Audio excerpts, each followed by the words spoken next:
নমস্কার বন্ধুরা, welcome to এসটিউনিক sports. বন্ধুরা, এই ভিডিওতে আমরা কথা বলবো বাংলার আরেক প্রধান মোহামেডানকে নিয়ে। আগামীকাল আইএসএল এর অভিযান, আইএসএল এর প্রথম ম্যাচ খেলতে চলেছে মোহামেডান। তারা তাদের ঘরের মাঠে খেলবে নর্থ ইস্ট ইউনাইটেড এফসির সঙ্গে। তো দুটো দলের শক্তি ও দুর্বলতা সেই নিয়ে আলোচনা করব, কোথায় কখন ম্যাচ রয়েছে সেই নিয়ে কথা বলবো, বেস্ট প্লেইং 11 কি হতে চলেছে এবং কার জেতার সম্ভাবনা কতটা রয়েছে, সমস্ত নিয়েই কিন্তু আমরা কথা বলবো এই ভিডিওতে। খুবই ইন্টারেস্টিং একটা ভিডিও হবে, শুরু থেকে শেষ পর্যন্ত দেখো। আর ভিডিও ভালো লাগলে সকলে একটু লাইক শেয়ার করে দিও।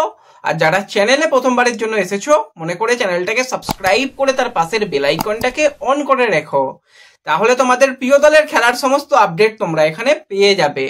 তো চলো আর দেরি না করে ভিডিও শুরু করা যাক।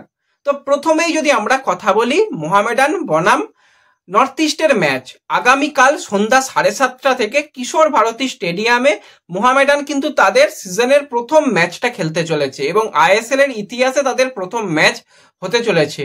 তো মোহামেডান সমর্থক কালকে কিন্তু কিশোর ভারতী ভর্তি চাই, আমি কিন্তু পুরো স্টেডিয়াম ভর্তি দেখতে চাই। যেভাবে তোমরা আই লিগের সময় দলকে সাপোর্ট করেছো, দল প্রথম আইএসএল এর ম্যাচ খেলতে চলেছে, সেই সাপোর্টটা কিন্তু তোমাদের থেকে দরকার, সেটা কিন্তু জানিয়েছে চেরনিসভ। পুরো স্টেডিয়াম ফুল থাকলে আলাদাভাবে তারা একটা মনোবল পাবে ভালো পারফরমেন্স করার। দুটো যদি আমরা দল নিয়ে কথা বলি, দুটো দলই কিন্তু চ্যাম্পিয়ন দল।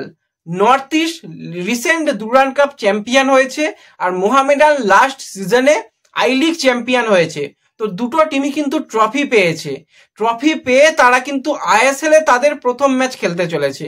তো সেই জায়গা থেকে কাউকে আমি এগিয়ে বা পিছিয়ে রাখতে পারবো না। এবার যেটা ব্যাপার, নর্থ ইস্ট কিন্তু তারা রিসেন্ট কয়েকটা ডুরান্ড কাপে ভালো ম্যাচ উপহার দিয়েছে, তাদের দলটা অনেক বেশি প্রতিযোগিতামূলক ম্যাচ খেলেছে। সেই জায়গায় কিন্তু যদি আমরা কথা বলি মোহামেডানের, তারা কিন্তু প্র্যাকটিস ম্যাচ কয়েকটা খেলতে পেরেছে এবং খুব একটা যে ভালো দলের সঙ্গে খেলেছে সেরকম নয়, কেরালার সঙ্গে খেলেছে কিন্তু ওই অ্যাভারেজ পারফরমেন্স হয়েছে। তো সেই সব ভুলে যদি আমরা কথা বলি কালকের ম্যাচ নিয়ে, তো নর্থ ইস্ট দলটা কিন্তু তাদের ডিফেন্স, মাঝমাঠ এবং অ্যাটাক তিনটে পজিশনেই কিন্তু বেস্ট প্লেয়ারগুলো রয়েছে। ডিফেন্স প্লেয়ারে যদি আমরা বিদেশি প্লেয়ারদের মধ্যে কথা বলি, সেখানে কিন্তু দুজন ভালো মানের প্লেয়ার রয়েছে যারা কিন্তু ডিফেন্সকে নেতৃত্ব দেয়। তার মধ্যে প্রথম যে প্লেয়ার সেটা হচ্ছে হামজা রেগ্রাউই, সে কিন্তু ডিফেন্সে খেলতে পারে এবং ডিফেন্সের উপরেও খেলতে পারে। তার সঙ্গে কিন্তু যে প্লেয়ারটা রয়েছে সেটাও কিন্তু একজন দারুণ প্লেয়ার, মিচেল জিবাকো, দলের ক্যাপ্টেন। মাঝমাঠ প্লেয়ার হিসেবে কিন্তু মোহাম্মদ আলী বেমামারের সঙ্গে নেস্টার আলভারেজের মতন প্লেয়ার রয়েছে যে কিন্তু সেকেন্ড স্ট্রাইকার পজিশনেও খেলতে পারে। এবং আফ্রন্টের জোড়া যে স্ট্রাইকার রয়েছে তারা কিন্তু রীতিমতন ডেঞ্জারাস স্ট্রাইকার রয়েছে, সেখানে কিন্তু গুইলার্মোর মতন প্লেয়ার রয়েছে, এছাড়া আলাউদ্দিন রয়েছে। তো এই দুজন স্ট্রাইকার এরা কিন্তু খুবই ভালো প্লেয়ার। এবং যদি আমরা ইন্ডিয়ান স্কোয়াড নিয়ে কথা বলি, তো সেখানে দীনেশ সিং এর মতন প্লেয়ার রয়েছে, মায়াকান্নান মথুনের মতন প্লেয়ার রয়েছে, পার্থিব গগুয়ের মতন প্লেয়ার রয়েছে, জিতিন এমএস এর মতন উইঙ্গার রয়েছে, ডিফেন্ডার প্লেয়ার ভালো রয়েছে, গুরমিতের মতন গোলকিপার রয়েছে। তো পুরো দলটা পুরো ব্যালেন্স দল বলা যায়। সমস্ত বিভাগে তাদের অপশন অনেকগুলো রয়েছে। ফার্স্ট 11-এ যেরকম প্লেয়ার খেলতে পারবে, বেঞ্চ থেকেও কিন্তু যে দুজন বিদেশি শুরু করবে তারা কিন্তু অটোমেটিক ফার্স্ট 11-এর প্লেয়ার হবে। তো সেই জায়গাতে আমার মনে হয় মোহামেডান কিছুটা হলেও একটু চাপে থাকতে পারে, তার কারণ তাদের যে বিদেশি, সেই বিদেশিরা কিন্তু প্রথমবারের জন্য আইএসএল খেলবে, এটা হচ্ছে একটা ব্যাপার।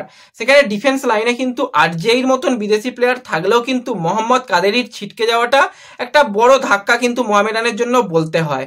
হ্যাঁ, অবশ্যই কাসিমভের মতন প্লেয়ার রয়েছে যে কিন্তু ডিফেন্সে মিডফিল্ডারে খেলে দিতে পারে, অ্যালেক্সিস গোমেজের মতন প্লেয়ার রয়েছে যে কিন্তু অ্যাটাকিং মিডফিল্ডারে খেলতে পারে, মানজকির উপর নজর থাকবে এবং ফ্র্যাঙ্কা, এই দুজন প্লেয়ার কিন্তু আক্রমণে সাহায্য করবে।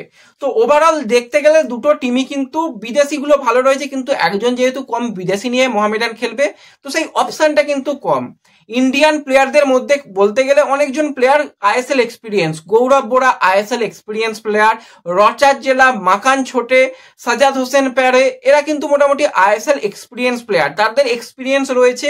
আর বেশ কিছু নতুন প্লেয়ার, তারা কিন্তু প্রথমবারের জন্য আইএসএল খেলবে, তাদেরও কিন্তু 100% দিয়ে খেলতে হবে।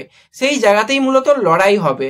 তো একদিকে একটা অচেনা দল যারা কিন্তু কোনোদিনই আইএসএল এ খেলেনি, আর একটা এক্সপিরিয়েন্স দল, তারা আইএসএল এ খেলেছে। এই দুটো দলের মধ্যে লড়াই হবে, আর অচেনা প্রতিপক্ষ কিন্তু সবসময় একটা কঠিন চ্যালেঞ্জ হয়, আমরা দেখে এসেছি।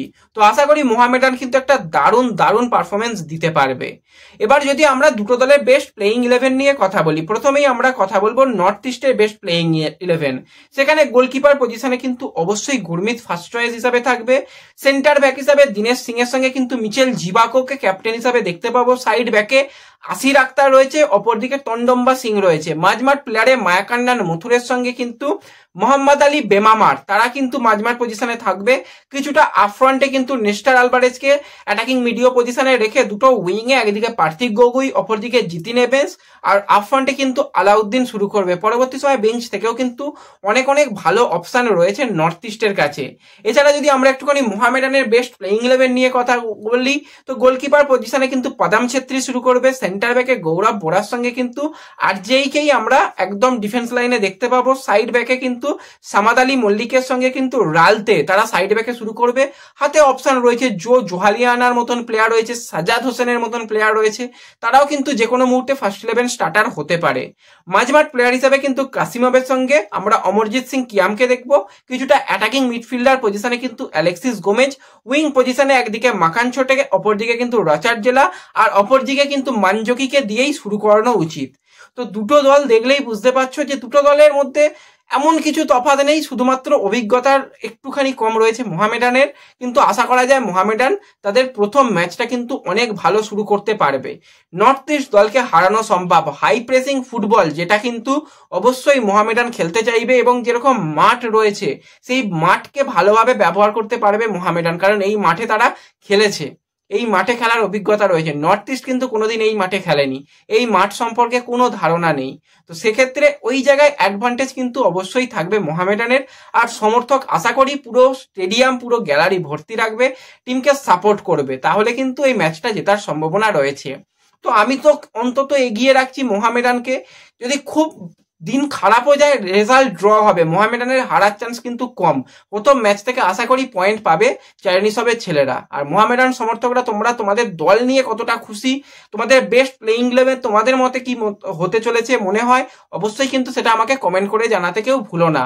আর স্কোর লাইন প্রেডিকশন করতে কেউ ভুলো না, মোহামেডান নাকি নর্থ ইস্ট, কে কত গোলে জিতবে এই ম্যাচটা, অবশ্যই কিন্তু স্কোর লাইন প্রেডিকশন করতে পারো। যাদের স্কোর লাইন মিলে যাবে তাদের নাম কিন্তু শেয়ার করা হবে। এটা হচ্ছে ব্যাপার। আর টিকিটের ব্যাপার, টিকিট কিন্তু অনলাইনে এখনো অ্যাভেলেবেল রয়েছে। বুকমাইশো থেকে টিকিট দিচ্ছে না, পেটিএম থেকে টিকিট কাটা যায়, আর একটা কি জায়গা সেখান থেকে টিকিট কাটা যায়, সেখান থেকে তোমরা টিকিট কেটে নাও, রিডিম করে নেবে, কালকে রিডিমেরও সময় থাকবে। এবং যারা যারা মাঠে যাবে ভাবছো, অবশ্যই মাঠে যাও। আমি তো বলবো মানে তাদের সিজনের, মোহামেডানের সিজনের প্রথম ম্যাচ, সেখানে মাঠ যত ভর্তি থাকবে টিমের প্লেয়াররা কিন্তু ততটাই ভালো খেলবে।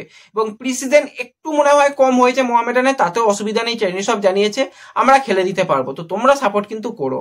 ব্যাস এই ভিডিওতে এটুকুই আলোচনা করার ছিল। ভিডিও ভালো লাগলে লাইক শেয়ার করে দিও। তো দেখা হবে পরবর্তী ভিডিওতে। ধন্যবাদ।